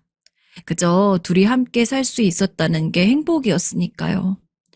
하지만 그건 아무것도 모르던 철없는 제 생각일 뿐이었습니다. 저희끼리는 준비된 기반도 없고 저희 집도 시댁도 갑자기 큰 돈을 들여 저희 신혼집을 차려줄 만큼의 형편은 아니었기에 전 남편과 함께 시댁에 들어가서 5년 정도 살아야 했습니다. 그리고 시댁에서 전 단 한 번도 받아본 적 없던 시집살이를 온몸으로 겪어야 했습니다. 정말 시댁에 있었던 자질구레한 집안일들은 전부 다 제가 했다고 생각하시면 돼요. 시어머니는 시댁에서 살게 된 제가 며느리가 아니라 무슨 가정부라도 고용한 줄 아신 건지 삼시세끼 요리부터 하루에 한 번씩 하는 청소, 일주일에 한 번씩 하는 대청소, 빨래 전부 제 몫이었습니다. 심지어 시아버지 담배를 사러 오는 것도 제 차지였어요. 얘, 시아버지 담배 사오는 거 깜빡했니? 너 또 욕먹으려 하니? 아니에요. 얼른 사올게요. 조금이라도 날라오는 구박에 몸도 마음도 말이 아니었죠. 진짜 온갖 일들을 다 저한테 떠넘기기 힘들었지만 제가 이해할 수 없었던 건 이 사건이었던 것 같습니다. 시어머니는 평소 집에서 안 나가시는 분인데 그날따라 약속이 있다고 했어요. 그래서 아침 일찍 집에서 나갔죠. 평소 같았으면 이것저것 시키는 시어머니 때문에 또 집에서 한창 허덕이고 있었어야 했는데 간만에 그날은 좀 자유로웠던 것 같습니다. 아직 아이를 낳기 전이라 부른 배를 한 채 침대에서 푹 쉬기도 했죠. 나쁜 생각일 수도 있지만 자주 시어머니가 나가서 이런 자유를 만끽하고 싶었습니다. 그렇게 한 5시간 정도 쉬고 있었을까요? 시어머니가 저한테 전화를 하더군요. 아, 또 집안일을 시키시는구나 싶어가지고 좋은 시간 다 갔다는 우울함과 함께 전화를 받았습니다. 네, 어머님, 무슨 일이세요? 하지만 시어머니가 시키려는 것은 단순히 집안일이 아니었습니다. 저로선 차라리 집안일을 시키는 게 낫겠다 싶을 정도로 충격적인 일이었죠. 며느라가, 내가 지금 집 앞인데, 아유, 왜 이렇게 집 근처에 주차할 데가 없는지. 너 얼른 나와서 내 차 좀 주차해주라. 나 바로 근처에 도로가에 세워두고 있거든? 거기로 오면 운전석 넘겨주마. 주차를요? 지금껏 시어머니가 시키는 시집살이에 충분히 단련이 되어 있다고 생각했는데 설마 저한테 무슨 주차까지 맡길 거라곤 생각도 못했습니다. 시어머니가 주차를 못하고 차에 능숙하지 않은 사람이면 모릅니다. 저보다 운전도 잘하시는 분이에요. 그냥 저를 부려먹으려고 하는 것뿐이었죠. 자기 귀찮으니까. 근데 아무리 제가 며느리여도 그렇지. 어떻게 그런 일까지 저한테 시키려고 하시는지. 다른 때는 눈물도 안 흘리고 꾹꾹 참았지만 그건 정말 견디기 힘들었습니다. 이건 무슨 가족이 아니라 완전히 다른 사람한테 심부름 시키는 거랑 똑같잖아요. 그래서 처음으로 항변했어요. 어머님, 다른 건 몰라도 그거는 조금 아닌 것 같아요. 저도 남편도 심지어 아버님도 차를 몰고 나가면 알아서 주차하고 집에 들어오시잖아요. 전 어머님 며느리지 주차해주는 사람이 아니에요. 어머님이 집안일 관해서 시키는 건 저도 며느리로서 곧잘 따를 생각이 있지만 이건 너무 남을 대하는 것 같아요. 너는 네 시어미가 주차할 곳 없어가지고 계속 뱅뱅 도는 게 그리도 좋니? 나보다 젊은 네가 더 잘 찾을 것 같아서 시키는 건데 뭐가 그렇게 불만이 많아? 하지만 제가 아무리 항변해도 소용없었습니다. 결국 저는 시어머니 대신 주차를 하러 나가야 했고 일은 일대로 했지만 집에 와서 시어머니의 비난 아닌 비난을 받아야 했어요. 대충 시어머니 말이 말 같지가 않아서 말대꾸를 한다는 거였죠. 억울했지만 차마 그 앞에서 또 대들 순 없었습니다. 그 후 시어머니는 저만 보면 더 잡아먹을 듯 노려보고 못 잡아먹어 안달이었어요. 저의 반항이 큰 바람을 불어일으킨 것 같았어요. 그렇다고 남편한테 이야기하기도 그랬어요. 남편은 언제나 제 편이 되어주는 정말 좋은 사람이었지만 그래도 남편의 부모님인 만큼 최대한 이간질하는 것처럼 보이게 무언가를 이르는 일이 없이 사이좋은 고부관계가 되고 싶었거든요. 전 솔직히 열심히 노력했다고 생각해요. 어머님, 요 앞에 맛있는 케이크가 있는데 어머님 생각이 나서 사왔어요. 저 원래 숫기도 없고 사교성도 없어서 애교라고는 눈을 씻고 찾아볼래도 찾아볼 수 없는 사람입니다. 남편한테도 제대로 된 애교 한번 부려본 적 없어요. 너무 부끄러워서요. 학창시절에 친구한테 먼저 다가가 보지도 못했던 제가 시어머니에게는 먼저 말을 걸었습니다. 혹시 시어머니 좋아하실까봐 맛있는 것까지 사서요. 시어머니도 제가 낯도 많이 가리고 말이 그리 많지 않은 걸 잘 아십니다. 그래서 제가 그렇게까지 하면 시어머니와 잘 지내보고 싶은 마음이라는 걸 아시고 조금이라도 잘 대해줄 거라고 생각했습니다. 하지만 시어머니는 제가 그 집에서 나가는 순간까지 단 한 번도 저를 며느리로서 인정해주지 않았습니다. 제 노력은 전혀 알아주지 않고 저는 관심 밖이었죠. 뭐하러 이런 걸 사왔어? 돈 아깝게. 심지어 그러면서도 남편이 신경을 쓰는 건지 남편과 함께 있을 때는 제게 잘해주셨어요. 저를 갑자기 아가라고 부른다던가 설거지는 내가 할 테니 쉬어라 하면서 갑작스런 배려를 하시더라고요. 그래서 더욱더 남편한테 사실 시어머니가 나를 이렇게까지 괴롭힌다고 이야기 못했던 것 같아요. 시댁에서 분가를 하고 저희끼리만 따로 살게 되었을 때가 그래서 제일 행복했습니다. 딱 아이 둘까지만 시댁에서 있었고 그 이후부터는 남편의 모은 돈, 제가 모으던 돈 합쳐서 작은 신혼집을 얻었습니다. 여보, 이제 우리끼리 살게 되니까 너무 행복하다, 그치? 정민이랑 당신이랑 나랑 셋이서 죽을 때까지 행복하게 살자. 솔직히 우리 집에서 계속 살게 하는 거 너무 미안했는데 생각보다 일찍 분가할 수 있게 돼서 다행이야. 나도 그래. 이제 다른 거 신경 안 쓰고 당신이랑 우리 정민이랑 나만 생각하면서 우리 가족 오손도손 잘 살고 싶어. 애를 키우는 것은 힘들었지만 분가하기 전에 스트레스를 생각하면 그저 천국이나 다름없었습니다. 제 애를 키우는데 드는 수고야 언제든지 드릴 수 있는 거였고 그전엔 하나의 행동을 한다고 하더라도 우리 가족뿐만 아니라 시부모까지 생각을 해야 했는데 이젠 온전히 내 가족만 생각할 수 있다는 게 참 좋았습니다.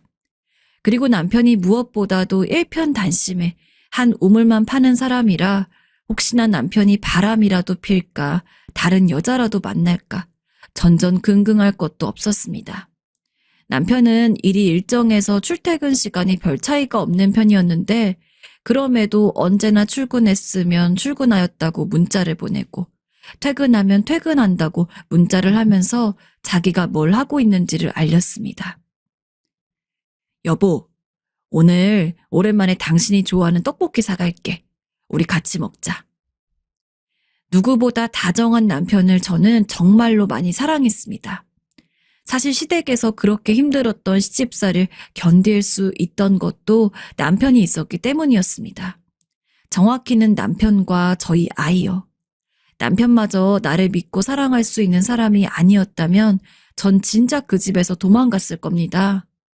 물론 애초에 그만큼 좋은 사람이라고 생각을 했으니 젊은 나이에 임신을 하고도 어떻게 결혼을 하고자 했던 거지만요. 그러나 기쁨도 잠시였습니다. 아이가 5살이 되던 해 이상하게 몸이 자꾸 아프더라고요.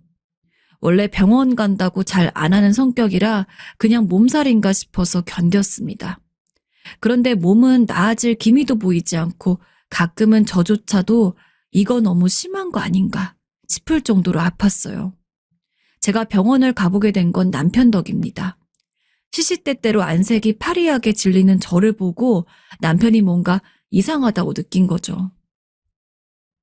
당신 뭐 때문에 병원 안 가는지 알겠는데 얼른 가봐. 괜히 큰 병인데 병원 안 가다가 더 심해질 수도 있는 거잖아. 만약 큰 병이 아니어도 문제가 없다는 걸 알게 되었으니까 그것만으로도 다행이고 난 당신이 건강한 게 제일 우선이야. 알지?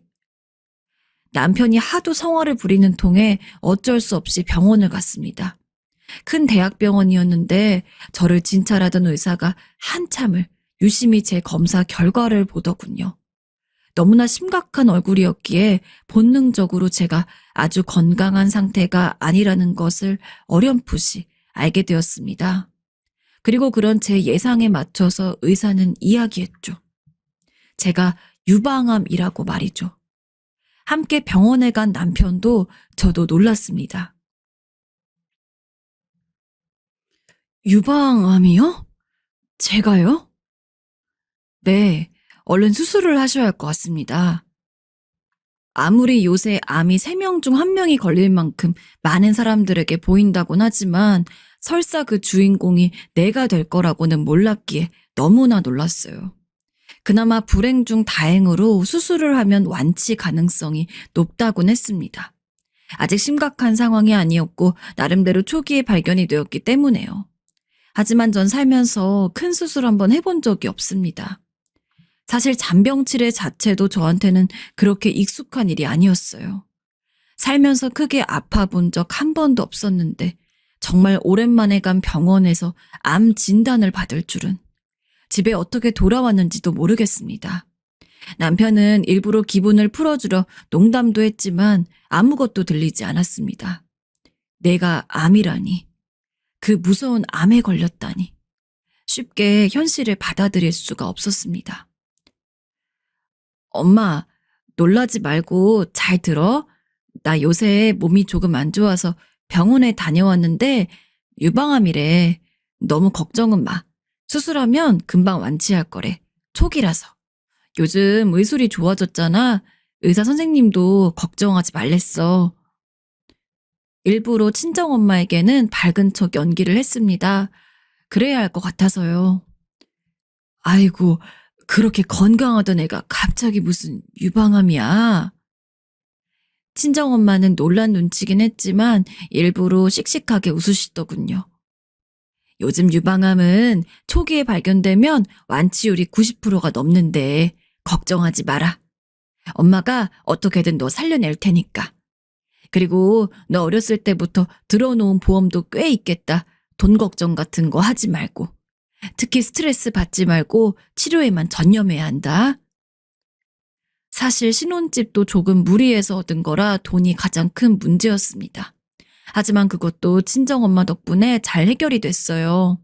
친정엄마는 제가 어렸을 적부터 보험 일을 하셨는데 그 덕분인지 보험 같은 건 미리 들어놔야 나중에 아파도 걱정이 없다면서 저한테 이것저것 보험을 가입시켜놨는데 그 덕을 볼 수가 있었죠.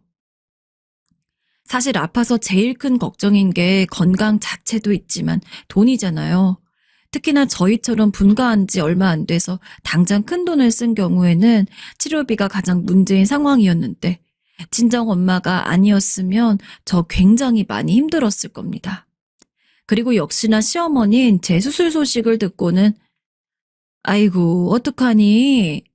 라며 안타까워 하셨지만 말의 내용은 그럴 뿐 표정은 아무런 변화가 없었어요. 마치 의무적으로 그러는 듯 보였죠. 수술을 앞두고 남편은 언제나처럼 제 편이 되어 주었습니다. 어디 아픈 것은 없는지 먹고 싶은 것은 없는지 모든 것이 제 위주로 돌아갔어요. 제가 병원에 있으니 아이도 남편이 돌봐야 했는데 남편은 한 번도 힘든 내색한 적이 없습니다. 수술이 참 무섭기도 했는데 남편이 곁에 있어서 괜찮았습니다. 그리고 다행스럽게도 수술 자체가 성공적으로 끝이 났죠. 물론 당장 수술이 끝났다고 해서 전부 완료되는 게 아니었습니다. 입원도 해야 했고 무슨 추가적인 치료를 해야 한다는 통에 입원 뒤에도 한 몇 주는 병원을 들락날락거렸습니다. 이번에 의사 선생님한테 여쭤보니까 일주일 정도면 더 오가면 될 것 같대. 수술한 부위 보는데 암은 깨끗이 잘라냈다고 하시더라고. 그 이후에는 1년에 한 번씩 정도 건강검진 받으러 가면서 확인하면 좋을 것 같대. 다행이다, 여보. 앞으로는 나랑 같이 매년 꼬박꼬박 검진 받으러 가자. 당신 아무래도 걱정돼서 안 되겠어. 이러다가 또 어디 크게 아프면 어떡해. 알겠지? 주기적으로 병원에 가는 것은 번거로웠지만 그것도 마지막으로 들리는 날이 오니 이제 벗어날 수 있겠구나 같은 해방감이 들었습니다. 그날은 남편도 오랜만에 반차를 내고 일찍 오겠다고 유방암을 치료하는 모든 과정이 성공적으로 끝난 기념으로 분위기 좋은 곳에서 식사를 하자고 했었습니다. 그렇게 약을 타고서 행복한 걸음으로 집을 가는데 전화가 한 통 왔습니다. 바로 시댁이었죠. 예, 너 병원은 다녀왔니? 다름이 아니라 이번에 미국에서 내 딸이 들어왔는데 너랑 인사도 한번 제대로 못한 것 같아서. 너한테는 시누이고 가족이니 얼굴 한번 봐야겠지? 지금 당장 집으로 오거라. 시누이는 미국에서 오래 산 사람이라 저랑은 얼굴을 한 번밖에 본 적이 없습니다. 그나마도 가볍게 인사만 하고서 직접 대화해 본 적은 없었어요. 근데 갑자기 그런 시누이가 미국에서 왔다고 시어머니는 제게 인사를 나누러 오라고 했습니다. 솔직히 가고 싶지 않았습니다. 아무리 치료가 다 끝났다고 하더라도 병원을 오고 가면 피곤한 데다가 시댁에 가게 되면 오늘 저녁에 남편과의 외식은 취소를 해야 될 테니까요. 어머님, 죄송한데 혹시 내일 가면 안 될까요? 제가 오늘 병원을 다녀오면서 너무 피곤해가지고 치료 마지막 날이긴 했는데 그래서 그런지 좀 더 제대로 하는 것 같더라고요. 너는? 네 시누이가 한가한 줄 아니? 언제 미국에 돌아갈지 모르는 앤데 빨리 만나야지. 엄살 피지 말고 당장 집으로 오거라. 이미 너 올 거 생각해서 밥까지 차려놨는데. 아이고, 아픈 게 아주 벼슬이지 벼슬이야. 당장 와, 쓸데없는 소리 말고. 어머니 제가 너무 피곤해서. 하지만 제 핑계는 씨알도 먹히지 않았고 전화가 끊겼어요. 저는 결국 남편한텐 잠시 시댁에 다녀오고 싶다고 하면서 혼자 집으로 향해야 했습니다. 물론 남편은 제게 같이 가줄까 하고 이야기했지만 솔직히 남편이 있어봤자 아주 좋은 꼴이 있을 것 같지도 않았고 무엇보다도 괜히 시어머니가 저 대하는 행동 보면서 저에 대한 걱정을 끼치고 싶지가 않았습니다. 그래서 눈물을 머금고 홀로 갔습니다. 집에 가니까 대충 간촐하게 차려져 있는 밥상과 시어머니 그리고 시누이가 있더군요. 솔직히 정말 철천지 원수가 아닌 이상 예의상이라도 수술 잘 마쳤는지 치료는 잘 됐는지 이제 재발 위험성은 없는지 그런 걸 물으실 거라고 생각했습니다. 하지만 시어머니의 첫 번째 질문은 수술이 잘 됐는지도 치료를 잘했는지도 재발 위험성이 있는지도 아니었습니다. 그래, 내가 규성이한테 들으니까 진단금이랑 수술비랑 해서 보험 들어놓은 게 꽤 나왔다며. 내가 알기로는 사돈이 옛날부터 보험을 해가지고 이것저것 많이 들어놨다는데 수술하고 치료받고 뭐 남은 돈은 없니? 남은 돈이요? 왜요? 무식한 시엄마긴 했지만 정말 이 말을 듣고 한동안 아무 말도 할 수 없었습니다. 딱 봐도 보험금이 목적이라는 게 티가 나는 질문이었습니다. 괜찮냐는 말은 단 한마디도 안 하더군요. 그리고 저와 안면만 있는 시누이는 그저 아무 말도 안 하고 저만 지켜보고 있었고요.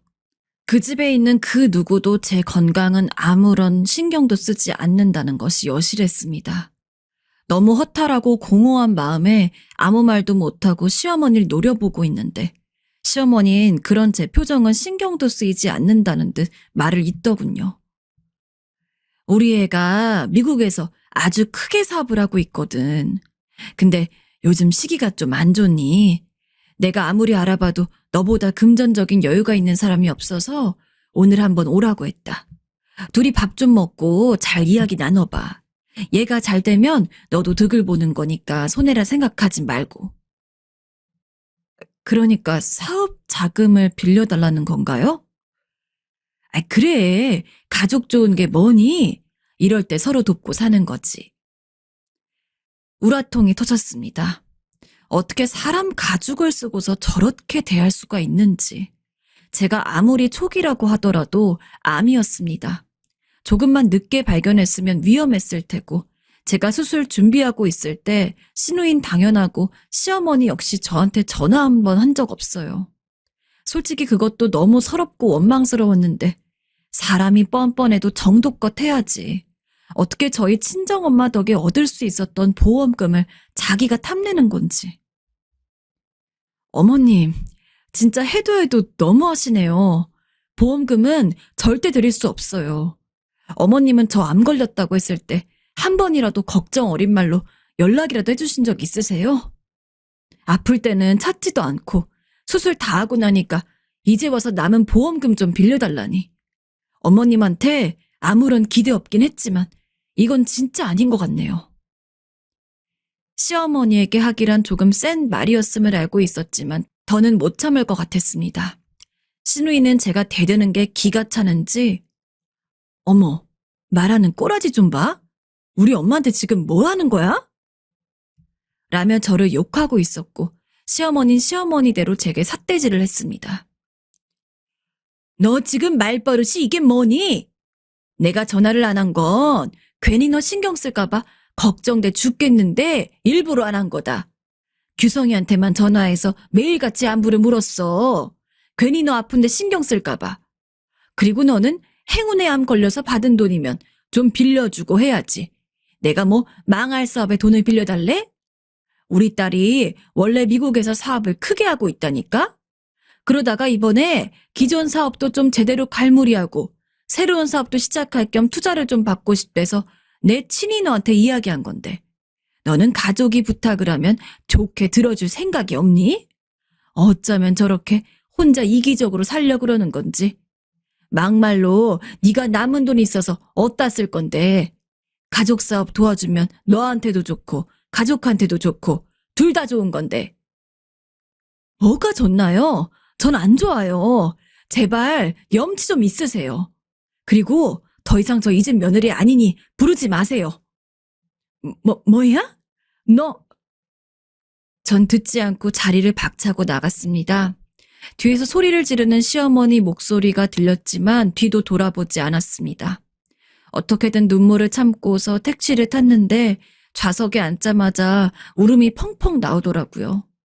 당황한 택시기사 아저씨가 손수건을 꺼내줄 정도였습니다. 그동안은 정말 괜히 남편과 시부모님 이간질하는 것 같아서 참았는데 더 이상은 안 됐습니다. 전 바로 그 길로 남편에게 전화해서 눈물이 잔뜩 묻은 목소리로 이야기를 했어요. 내가 그동안 시댁에서 살 때 어떤 취급을 받았는지, 방금은 또 무슨 이야기를 듣고 왔는지. 남편은 생각보다 침착한 목소리로 집에 가서 다시 제대로 듣겠다고 했습니다. 전화를 끊고서 속이 후련한 남편, 여전히 마음이 좋지 않아 부은 눈을 마구 비비고 있는데 기사님도 제 통화를 유심히 들으셨나 보더라고요. 내가 아가씨가 딸 같아서 하는 말인데 거 시댁이랑 당장 인연 끊으쇼. 아가씨 마음 여리고 착한 거를 받아줄 그릇이 안 되네. 왜 지금껏 그런 집에서 그리 고생을 했는지. 택시 기사분의 말에 위로를 참 많이 받았습니다. 그러면서도 동시에 부인할 수가 없더라고요. 제가 바보같이 행동했다는 거 말이죠. 정말 기사님 말대로 왜 그렇게 멍청하게 시집살이를 당했을까요? 간신히 눈물을 멈추고 집에 들어오니 잔뜩 붉어진 제 눈을 본 남편은 저에게 전화로 한 말이 모두 사실이냐고 물었죠. 전 모두 맞다고 했습니다. 한치의 거짓도 없다고요. 그동안은 괜히 당신이랑 어머님 사이 나쁘게 만들까봐 참았어. 나한테는 그렇게 대하실지 몰라도 당신한텐 좋은 부모님일 수 있으니까. 근데 어떻게 나보고 암에 걸린 게 행운이라고 할 수 있는 거야? 나 잠깐 밖에 나갔다 올 테니까 집에서 기다려. 그런데 다시 울컥하려는 저를 위로한 남편은 무언가 굳게 결심한 듯이 가방 하나를 메고 나갔습니다. 그 가방은 평소 주말이면 야구 동호회를 하던 남편의 방망이 같은 가방이었습니다. 왜 그 가방을 들고 나가지? 순간 무서운 생각이 들어 몸이 멈칫하긴 했습니다. 괜히 가슴이 떨리더라고요. 남편은 심지어 전화도 받지 않았습니다. 그리고 몇 시간이 지나서 남편은 아무 일도 없다는 듯이 집에 들어왔어요. 그리고 제게 너무 고생했다며 내가 못난 남편이라서 미안하다고 한참을 사과하더군요. 이제 다시는 우리 부모님이 너한테 그렇게 대하는 일 없을 거야. 우리 누나도 그렇고. 나중에 한 사실이지만 남편은 그날 바로 시댁에 가서는 야구 방망이를 들고서 시어머니 차를 완전히 박살을 냈다고 합니다. 뭐가 와장창 부서지는 소리에 시어머니와 시누이는 물론 다른 집 사람들도 전부 그 모습을 목격했나 봐요. 시어머니 갑작스러운 아들의 행동에 뒷목을 잡았고 누군가의 신고로 남편은 경찰서에 가서 조서를 썼다고 했습니다. 그리고 왜 그랬냐며 울부짖는 시어머니에게 당당히 얘기했대요. 이제부터 제 어머니라고 생각 안 할 겁니다. 정말 제 어머니였다면 제 아내한테 그렇게 대해서는 안 됐어요. 남편이 얼마 전에 제게 그랬습니다. 마침 회사에서 지방으로 발령 갈 사람을 뽑는데 거기로 이사 가자고요. 거기는 공기도 좋고 기분 전환도 될 거라고요. 게다가 아무리 시댁이랑 연을 끊었다고 해도 서울에 사는 이상 시댁이 찾아올 수도 있고 그런 것들 때문에 불안할 가능성이 있는데 지방에 가면 훨씬 더 자유로울 거라고 했습니다. 지금 저는 남편과 함께 지방에서 살고 있고 몸도 한창 건강할 때처럼 엄청 괜찮습니다. 사실 제가 아픈 것도 다 시어머니에게 스트레스 받아서 그런 건가 싶네요. 이제는 그런 힘든 병 걸리지 않고 늘 좋은 것만 보고 좋은 이야기만 하면서 남편이랑 자식이랑 함께 행복하게 잘 살겠습니다. 안녕하세요. 제가 이런 곳에 사연을 남길 줄이야 꿈에도 상상 못했습니다. 아직까지 통쾌하고 그런데요. 이런 걸 사이다라고 그러죠. 제가 그런 걸 겪었지 뭡니까? 제 이야기를 끝까지 들어주시고 앞으로 제 미래에 좋은 조언 해주시면 감사할 것 같아요. 제가 쓰면서도 기쁜 나머지 글이 통통 튈 수도 있어도 이해해 주실 거죠? 저와 남편 모두 좋은 대학에 다니고 있었습니다. 요새 말로 스카이 대학 중 한 군데 재학 중이었어요. 저희 부부는 같은 학과였고 서로 알게 된 지 2달 정도 만에 자연스럽게 연애를 하게 되었습니다.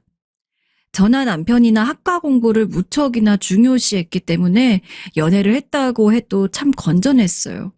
시험 기간이 되면 도서관에서 공부를 했고 시험 기간이 아닐 때는 서로 좋아하는 공원이나 카페 등에 가서 음료를 마시곤 했습니다. 오랜 기간 연애를 할 수 있었던 것도 성향 자체가 저희 둘이 무척 비슷했기 때문이라는 것 같아요. 무엇보다도 저희의 공통점 중 하나는 술을 안 좋아한다는 거였거든요.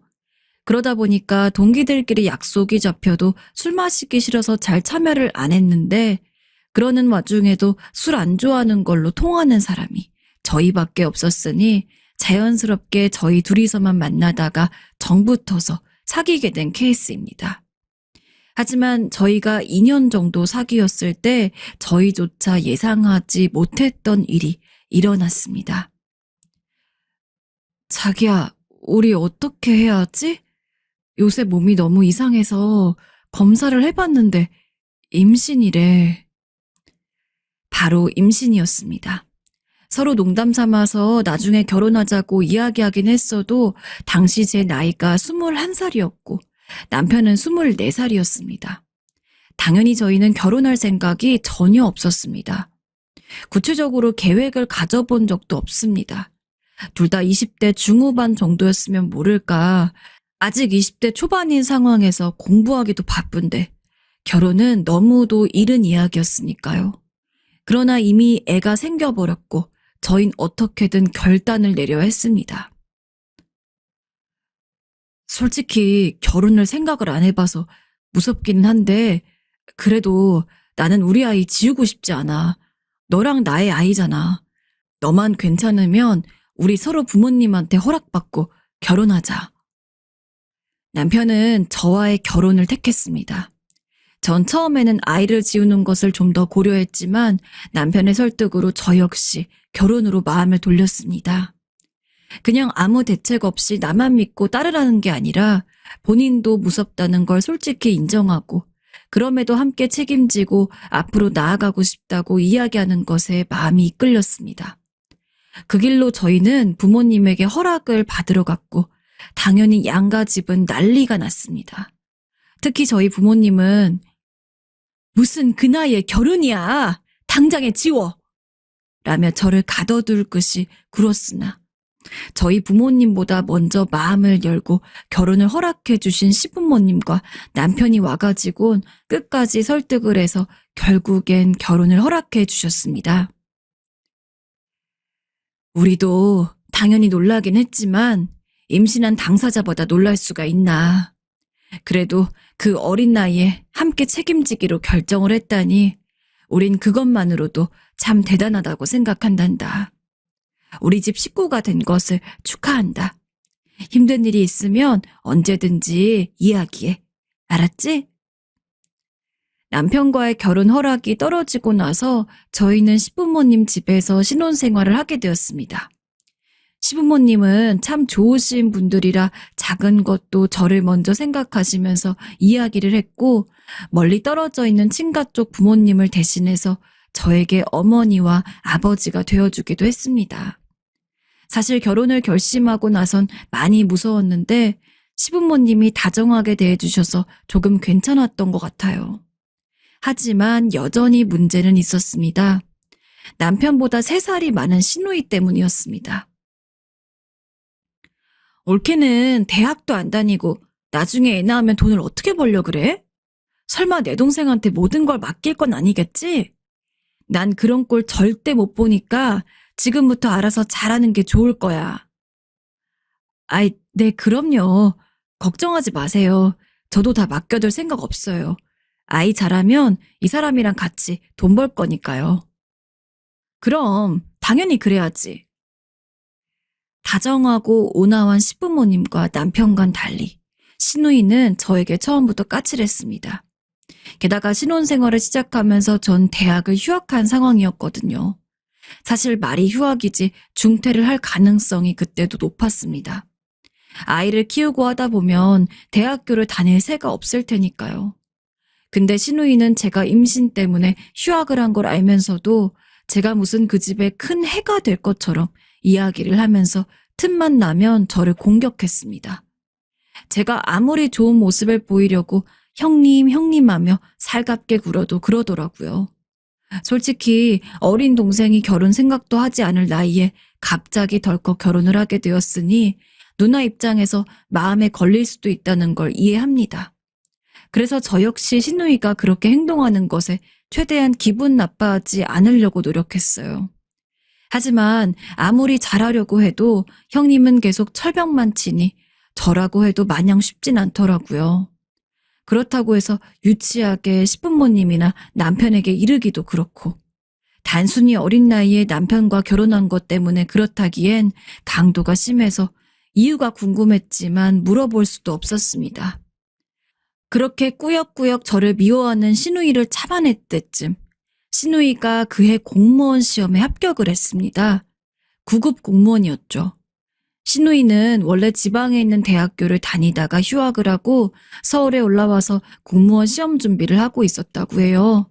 2년 정도 준비를 했는데 다행히 그때 통과를 했던 거죠.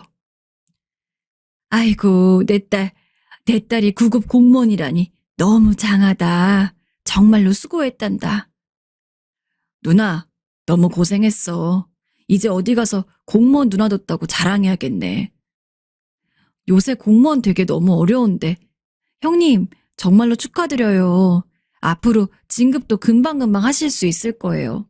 형님이라면 분명 잘할 거라고 믿어요. 그래, 다들 고마워. 온 가족이 시누이의 9급 공무원 합격을 축하하며 파티까지 열었습니다. 시누이는 평소 조금 예민하고 까칠한 기색이 있었는데 그런 시누이도 오랜 기간 준비해온 시험에 합격한다는 사실은 기쁠 수밖에 없었는지 정말 오랜만에 저한테도 아무 말도 안 하고 그저 싱글벙글 있더라고요. 평소 시누이 성격이 좋은 걸 좋다고 얘기 안 하고 싫은 것만 티가 나는 느낌인데 그때는 정말 누가 봐도 공무원에 합격한 게 너무나 행복해 보이는 얼굴이었습니다. 시누이가 저를 좋아하지 않긴 하더라도 그래도 가까운 가족이 그렇게 좋은 결과를 보니 저도 나름대로 마음이 괜찮더라고요. 어쩌면 시누이가 그동안 나한테 예민했던 것도 공무원 합격하지 못했기 때문인 게 아닐까? 그러다 보니 저런 생각이 들었습니다. 원래 중요한 시험을 앞둔 사람들은 평소보다 훨씬 더 예민해지고 남들은 그냥 좋게 말한다고 한 건데 안 좋게 들릴 수도 있는 거잖아요. 같은 맥락으로 시누이도 원래는 저를 그렇게 싫어하는 게 아니지만 공부 때문에 민감하고 까칠한 상황이어서 예상치도 못하게 저라는 사람이 같이 살게 된 거니까 그런 것 때문에 괜히 더 저를 미워했던 게 아닌가 싶었습니다. 이제는 시누이가 공무원 시험에도 합격했으니 갑자기 그전에 있던 모든 앙금들을 털어버리고 친자매처럼 지낼 순 없다고 하더라도 적어도 평범한 시누이와 올케 사이론 지낼 수 있을 거라고 기대했어요. 하지만 공무원 합격 약발도 잠시였나 봐요. 며칠간은 저랑 별 대화도 안 하고 언제나와 같은 트집도 안 잡길래 이제는 정말 별일 없는가 보다 하고 안심하고 있었더니 그것도 잠깐이고 다시 예전처럼 돌아갔더라고요. 게다가 어떤 면에선 전보다 훨씬 더 심해졌습니다. 아휴, 답답해. 내가 말하면 올케는 알아듣긴 해? 그냥 나한테 맡겨. 괜히 건드리다가 일망치지 말고. 저기 가서 빨래나 해. 세탁기는 돌릴 줄 알지? 네, 그럼 알죠. 근데 형님, 왜 그런 식으로 말씀을 하세요? 올케가 뭘 알아? 스카이 나오면 다야? 어차피 중간에 휴학해가지고 쉬고 있으면서. 내가 올케보다 더 많이 살았고 경험도 많으니까. 그냥 좀 모르면 내 말에 조용히 따라. 정말 어이가 없었습니다. 공무원 합격 이후 시누이는 틈만 나면 저에게 제가 뭘 아냐는 식으로 화를 냈습니다. 아니, 제가 정말 아는 척이라도 하면서 시누이 말을 무시했다면 또 모르겠어요. 근데 제가 실수한 건 몇 개 없거든요. 시부모님이 짐 정리를 부탁하셔서 짐을 정리하고 있는데 알고 보니까 그 짐을 두는 곳이 따로 있었나 봐요. 근데 전 이 집에 온 지 얼마 되지도 않았는데 그런 걸 알 리가 없잖아요. 근데 시누이가 짐 정리하는 저를 보더니 왜 이걸 이런 식으로 정리해서 여기다 두냐면서 제가 아무것도 모른다느니 어쩐다느니 예민하면서도 저를 대할 때를 빼고는 어딘가 조금 기죽어했던 시누이의 모습보다는 그래도 지금처럼 당당한 게 낫긴 나았습니다. 하지만 당당한 모습이 생긴 것과 동시에 저를 거의 잡아먹을 듯이 구는 것도 심해지니 저로서는 뭘 어떻게 해야 될지 모르겠더라고요. 물론 처음에는 당연히 이해해보려고 했습니다. 원래부터 성격이 그랬는데 공무원 시험 합격까지 했으니 한동안은 세상이 내 것 같고 그럴 것이라고. 저라도 그런 시험 준비하다가 합격을 하면 분명히 기쁠 것이 틀림없었기에. 그래, 내가 참자 하면서 신우이의 모든 만행을 넘기고 있었습니다. 그러나 신우이는 점점 더 도가 지나쳤습니다. 갈수록 저를 개무시하고 조그만 것 하나만 실수해도 이것도 몰라? 좋은 대학 들어갔다면서 이것도 모르면 안 되지. 라며 저를 비난했습니다. 심지어는 대학과 전혀 관련 없는 문제에 대해서도 늘 제 대학을 언급하면 스카이 나와놓고 지식은 부족하단 식으로 말하더라고요. 그러던 어느 날은 웬일로 신우이가 저한테 선물 하나를 골라달라며 다가왔습니다. 그렇게 살가운 부탁을 한 것은 처음이라서 당황하긴 했지만 내심 기뻤어요. 신우이가 드디어 저에게 마음을 여는 거라고 생각을 했죠. 형님, 어떤 분 드릴 선물 고르시는 거예요? 종류는 이미 정해져 있는 건가요? 그래서 신우이보다 더 밝은 얼굴로 선물을 고르는 것을 도우려 했습니다. 보니까 신우이는 명품 선물을 준비하고 있더라고요. 문제는 제가 명품에 대해서 일절 관심이 없다는 거였습니다. 사실 명품뿐만이 아니라 전 브랜드 자체에 큰 호불호가 없기 때문에 그냥 눈에 보이는 거 아무거나 골라서 마음에 들면 입는 타입이었거든요. 그런 제가 명품 브랜드라고 해서 잘 알 리가 있나요? 하지만 그래도 신우이가 한 부탁을 들어주고 싶었기 때문에 열심히 신우이의 말을 경청했습니다. 원래는 구찌를 살까 했는데 요새는 젊은 애들도 하도 구찌를 많이 사고 다니니까 희소성이 좀 없어 보이고, 레이디 디올도 나쁘진 않은데 어쩐지 다른 더 좋은 선택지가 있을 것 같단 말이야. 올케는 어떤 브랜드가 좋아? 그 브랜드 특징 같은 거 있어? 죄송해요, 형님. 제가 실은 명품에 대해서 별로 관심이 없어서요. 주변 친구들 중에서도 명품 이야기를 나누는 애들도 없어가지고 접할 기회가 없었네요. 그래도 시간만 주시면 제가 열심히 알아보고서 알려드릴게요. 지금 생각하면 참 멍청했습니다. 전 그게 신우이가 저를 무시할 꼬투리를 잡으려고 했던 건 줄도 모르고 정말 신우이가 누구한테 선물하려고 저에게 그런 부탁을 한 거라고 생각했거든요. 하지만 신우이의 의도는 그게 아니었습니다. 올케는 스카이까지 나와가지고 명품 쓰는 친구들이 하나도 없어? 대체 대학 생활을 어떻게 한 거야? 하긴 중간에 내 동생이랑 결혼하느라 휴학했지? 그래도 그렇지.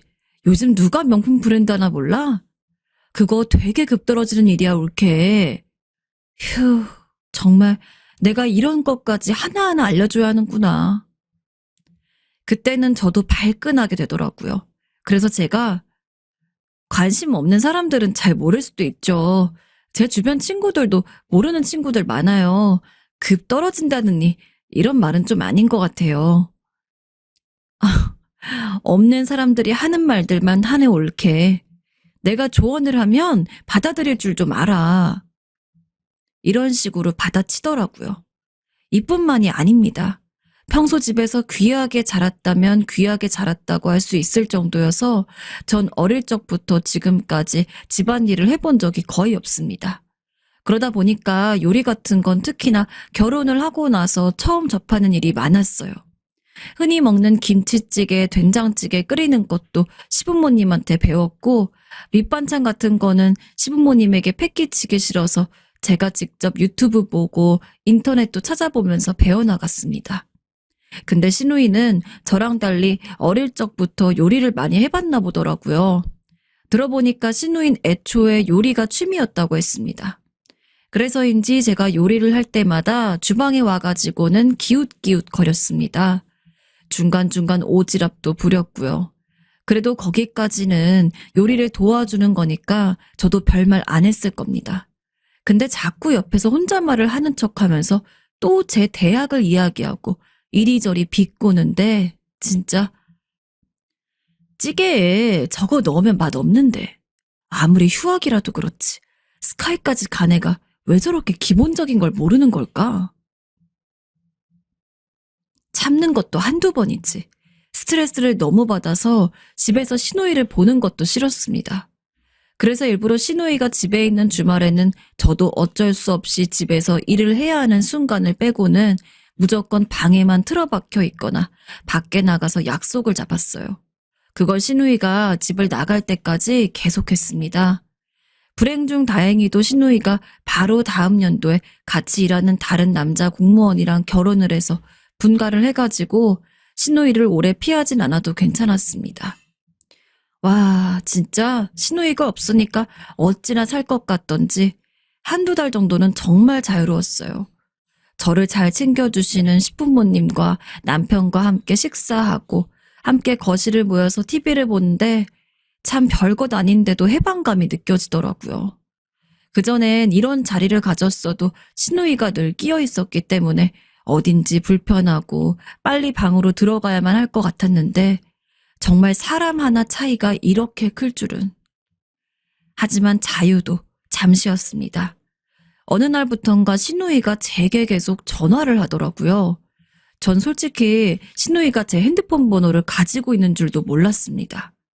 아무튼 전화를 했기에 받으니 안부조차 묻지 않고서 하는 말이 내가 이번에 신혼집으로 오면서 미처 못 챙겨온 옷들이 있는데 그것 좀 택배로 붙여줘. 아, 올케 최대한 빨리 붙여줘야 돼. 나 입고 나갈 옷이 없어. 올케는 일 안 하고 집에만 있으니까 당연히 빨리 보낼 수 있지? 시누이가 정말 정중하게 부탁을 했다면 당연히 저도 기분 좋게 들어줬을 겁니다. 하지만 시누이는 제가 집에 온 첫 그 순간부터 단 한 번도 저를 동등하게 본 적이 없습니다. 절 무슨 본인이 마음대로 심부름시켜도 되는 사람으로 보고 있었죠. 학렬상 제가 아래인 것은 맞아도 그렇다고 해서 시누이가 자기 원하는 대로 저를 부려먹어도 된다는 건 아닙니다. 아휴, 그래도 차라리 그렇게 시켜먹고 부려먹기만 했으면 이렇게까지 화가 안 났겠죠. 올케는 그냥 집에 있는 백수고 난 공무원으로 일하고 있으니까 바쁜 정도가 다르잖아. 우린 가족인데 당연히 올케가 바쁜 나를 위해서 해줄 수 있는 거지. 말끝마다 자기는 공무원이고 난 집에만 있는 사람이라며 은근히 저를 무시하는데 정말 애기 때문에 꾹 참았습니다. 애 앞에서 소리 지르고 화내기 싫어서요. 이대로 몇 번 더 하면은 지쳐서 그만두겠지 하고 생각해도 시누이의 무시는 한도 끝도 없었습니다. 자질구레한 심부름을 시키는 것도 일주일에 두세 번도 넘었어요. 제가 집에만 있는다고 해서 아무것도 안 하는 게 아니잖아요. 시부모님을 대신해서 집안일도 하고 애도 키우고 해야 하는데 시누이는 자꾸 말 같지도 않은 걸 시켜대니 스트레스로 머리가 다 빠질 지경이었습니다. 친구들한테 하소연하고 푸는 것도 한두 번이지 결국 근본적인 게 해결이 되지 않으니까 이래선 안 되겠다는 생각이 들었습니다. 애가 어린이집 다니기 시작하면 그때부터 나도 공부를 해야겠다. 그래서 아이가 3살이 되었을 때 시부모님에게 이야기를 했습니다. 시누이가 시험 합격해서 공무원 생활 잘하는 걸 보니까 너무 부럽다고. 그래서 저도 애 어린이집 보내면서 공부하고 싶다고요. 시부모님은 흔쾌히 허락해 주셨습니다. 안 그래도 네가 우리 집에 왔을 때가 너무 어려가지고 애만 키우기에는 참 아깝다고 생각했는데 그런 생각까지 하고 있었다니 기특하네. 넌 대학도 좋은 곳 갔으니까 그래도 공부머린 충분할 거다. 지금부터라도 열심히 해서 너 하고 싶은 거 다 하렴. 석호 키우는 거는 우리도 도와줄 테니까. 다른 것도 아니고 애도 있는 상황에서 제 욕심을 채우는 게 좋지 않게 보셨을 법도 한데 시부모님은 절대 그러지 않았습니다. 오히려 본인들이 손주랑 더 오래 있고 좋다면서 제 부담을 덜어주려고 하셨어요. 그런 시부모님 앞에서 시누이에 대한 나쁜 마음을 가지고 있는 것이 미안하고 죄송스러웠지만 저로선 더 참을 수 없었기에 이젠 제대로 뭐라도 해볼 때였습니다. 사실 원래 같았으면 지금 아이가 있는 게 아니라 그냥 학교 졸업하고 대기업 준비 열심히 해서 입사하고 월급 받고 살 거라 생각했는데 원래의 계획을 이루지 못했다는 아쉬움도 있고 일단 신우이가 저를 그렇게까지 무시하는 상황에서 어떻게든 신우이보다 더 좋은 자리에 합격을 하고 싶었습니다. 그래서 저는 5급 행정고시를 준비했어요. 고시 준비해보신 분들은 알겠지만 이거 정말 쉬운 거 아니거든요.